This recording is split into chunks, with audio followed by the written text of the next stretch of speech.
आजकल एंटरप्रेन्योर्स का जमाना है, बिजनेसेस का जमाना है और यही सही टाइम है इस एरा में घुसने का, यानी इस जमाने में घुसने का।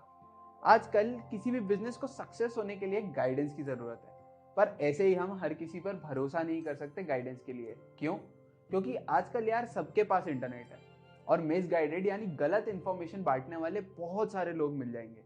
अगर तुम गूगल पे एक चीज सर्च करते हो तो तुम्हें 100 वेबसाइट मिल जाएंगी, जिसमें से मुश्किल से 15 से 20 ठीक होंगी। इंडिया में आज के टाइम में लगभग 1 लाख स्टार्टअप्स है, यानी यंग जनरेशन के यंग बिजनेसेस हैं, नए बिजनेसेस हैं जो अप एंड कमिंग है। और हर एक गली में एक बबलू की दुकान है, यानी एक रिटेल की दुकान है। पर यार ऐसा क्यों है कि सक्सेसफुल बिजनेस यानी ब्रांड बने हुए बिजनेसेस बहुत कम है इंडिया में? इसका रीजन बहुत सोचने के बाद एक ही चीज निकल के आई कि यार बड़ा सबको बनना है, पैसा सबको कमाना है और अंबानी भी सबको ही कहलाना है, पर किसी को उस चीज के बारे में स्टडी नहीं करनी है, यानी उस चीज के बारे में जानना ही नहीं है। तो देखो, बात सिंपल सी है कि अगर एक सक्सेसफुल बिजनेस बनाना है तो तुम्हें अपना फाउंडेशन यानी अपने बेसिक स्ट्रॉन्ग करने पड़ेंगे। और इस चीज का नॉलेज तुम्हारे को होना चाहिए, तुम्हारे एम्प्लॉइज यानी तुम्हारे आसपास के काम करने वाले लोगों को भी होना चाहिए। तो देखो, एक बात तो बहुत सिंपल है कि अगर तुम्हें किसी भी बिजनेस को सक्सेसफुल बनाना है तो तुम्हें अपना फाउंडेशन यानी कि अपने बेसिक्स को बहुत ज्यादा स्ट्रॉन्ग करना पड़ेगा। जिस तरह एक घर का नींव होता है, अगर वो स्ट्रांग है तो घर भी बहुत मजबूत बन के आएगा। सेम लॉजिक लगता है एक बिजनेस बनाने में भी कि भैया तुम्हारे रूट्स, तुम्हारे बेसिक्स बहुत अच्छे हैं तो तुम्हारा बिजनेस भी बहुत बड़ा बन जाएगा।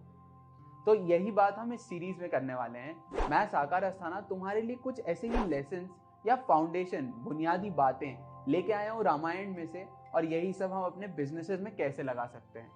तो इस सीरीज में हम कुछ बात करने वाले हैं, जैसे अपने आगे के लीडर्स कैसे बनाएं, सही एनवायरनमेंट कैसे बनाएं अपनी टीम के लिए, और भी कई सारी बातें ऐसे ही हम करेंगे। तो ये बातें जानने के लिए मेरे नेक्स्ट वाले वीडियो में आ जाओ, मैं तुम्हारा वहां पे इंतजार कर रहा हूँ।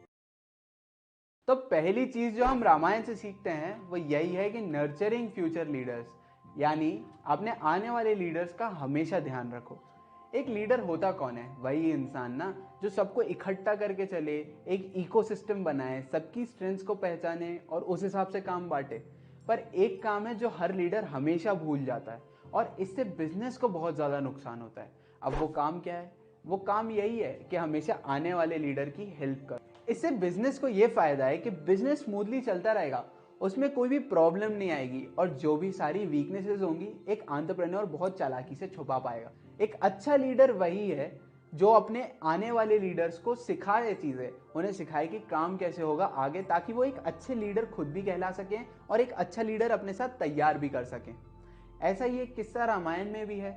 जब रामायण में राम की सेना थी, सुग्रीव थे, हनुमान जी थे, और उनको ये बात मालूम थी कि श्री राम हम पर पूरा ट्रस्ट करते हैं, और श्री राम सही में उन पर ट्रस्ट करते थे, और शायद इसी की वजह से वो रावण को हरा पाए।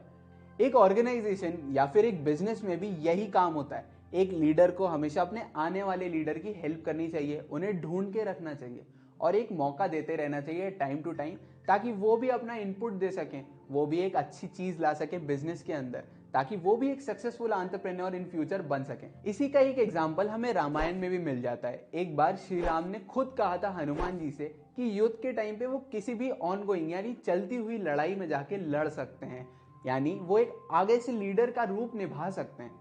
और यही एक लेसन है जो हम अपने बिजनेसेस में भी लगा सकते हैं।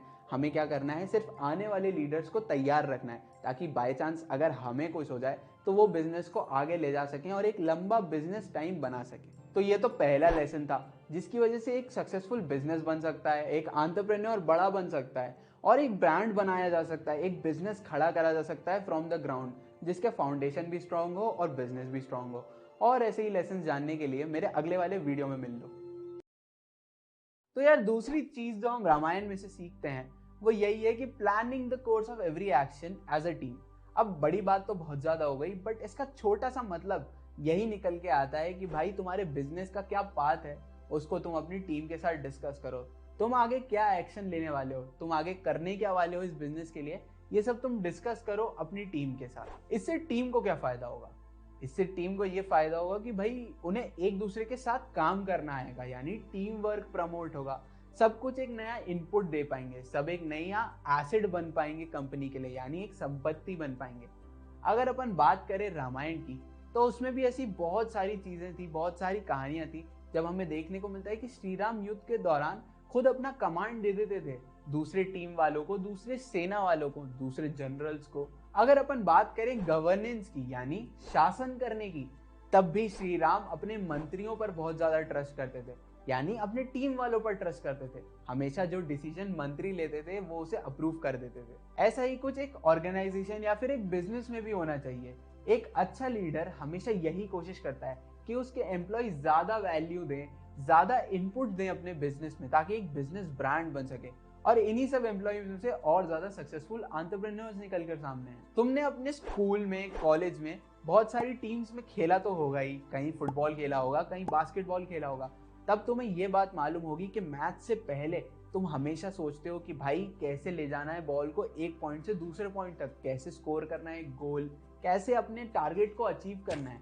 बस वही तुम्हें एक बिजनेस में भी करना है, एक टारगेट को अचीव करना है और वहां तक पहुंचने का रास्ता अपने एंटरप्रेन्योर, अपनी टीम के साथ डिस्कस करना है।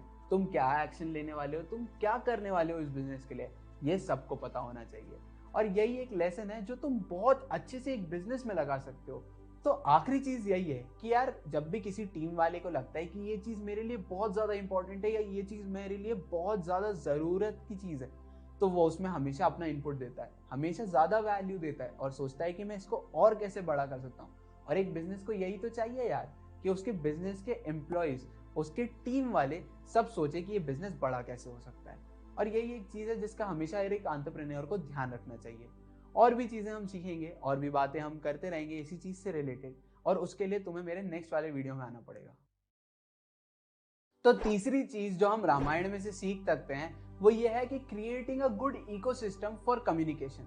भाई कम्युनिकेशन क्या होता है? कम्युनिकेशन मतलब मैं जो सोच रहा हूँ वो किसी और को बताना। ये बहुत अच्छी चीज है और एक बहुत बुरी चीज भी है, क्योंकि अगर गलत हो जाए तो बहुत बड़ा ब्लंडर, बहुत बड़ी मिस्टेक हो सकती है। तुमने बचपन में एक गेम तो खेला होगा, जब बहुत सारे ग्रुप ऑफ पीपल ऐसे एक लाइन में खड़े हो जाते हैं और आगे वाले बंदे के कान में एक सेंटेंस बोला जाता है, बट यार आखिरी में जो सेंटेंस निकल के आता है वो बिल्कुल ही अलग होता है, बिल्कुल ही गलत होता है। और यही चीज सिखाती है हमें कम्युनिकेशन के बारे में। रामायण में भी एक ऐसा ही किस्सा था, जब बाली और सुग्रीव एक केव में जाते हैं या एक गुफा में जाते हैं, और बाली कहते हैं कि मैं एक मायावी नाम के दानव से लड़ाई करूंगा और तुम गार्ड करना इस गुफा को। पर थोड़े टाइम बाद जब सुग्रीव को खून के निशान दिखते हैं, तब वह ये सोचता है कि बाली का तो अंत ही हो गया होगा, बहुत बड़ा बैटल हुआ है, बहुत बड़ी लड़ाई हुई है, और वो अपने राज्य वापस लौट जाता है। राज्य में जाके वो सबको कहता है कि भैया देखो, बहुत बड़ा बैटल हुआ है, बहुत बड़ी लड़ाई हुई है और बाली का तो अंत हो गया, तो मैं इस राज्य का शासन ले लूंगा, मैं इसे चलाऊंगा आगे भी। और ये बहुत बड़ी गलती थी।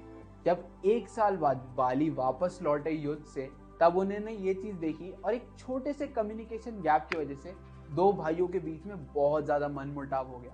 अब यही चीज एक ऑर्गेनाइजेशन में भी हो सकती है कि भाई एक एम्प्लॉय ने दूसरे एम्प्लॉय को कुछ बताया और थोड़ी सी इधर उधर की वजह से बहुत बड़ी मिस्टेक, बहुत बड़ा ब्लंडर हो गया। इसी को एक एंटरप्रेन्योर को हमेशा दिमाग में रखना चाहिए। हमेशा यही सोचना चाहिए कि वो एक अच्छा इन्वायरमेंट बनाए, एक अच्छा इकोसिस्टम बनाए जिसमें लोग खुल के बात कर सकें बिना किसी मिस्टेक के। और इससे ही हमें ये चीज सीखने को मिलती है कि भाई एक ऑर्गेनाइजेशन में, एक बिजनेस में कभी भी कम्युनिकेशन गैप नहीं होना चाहिए। दो एम्प्लॉयज के बीच में कभी भी मनमुटाव नहीं होना चाहिए, कभी भी गलतफहमी नहीं होनी चाहिए। इससे बिजनेस को भी नुकसान होगा और टीम वाले भी गुस्सा रहेंगे। यही चीज एक एंटरप्रेन्योर को हमेशा दिमाग में रखनी चाहिए और इसी से एक बिजनेस ब्रांड बन सकता है। तो इसी के साथ हम अपनी सीरीज के आखिर में पहुंच चुके हैं और यही मैं तुमसे कुछ बातें करना चाहूंगा 1 to 1। देखो, रामायण, महाभारत, गीता, ये सब हमारे हिस्ट्री का पार्ट हैं। और तुमने बचपन से देखा होगा कि भैया दशहरे पे बहुत सारे लोग रामायण परफॉर्म करते हैं, बहुत सारी महाभारत की कहानियां सुनाई जाती है, बहुत सारी गीता के श्लोक पढ़े जाते हैं। पर यार हम तो एंटरप्रेन्योर हैं, हम बिजनेसेस रन कर रहे हैं, हम काम कर रहे हैं, तो हम तो इससे सिर्फ नॉलेज ले सकते हैं और हमारे बिजनेस में इम्प्लीमेंट कर सकते हैं। और क्या पता ये छोटी छोटी कहानियों के ज्ञान की वजह से कुछ ऐसा हो जाए जिससे एक बहुत सक्सेसफुल स्टार्टअप निकल कर आ सके।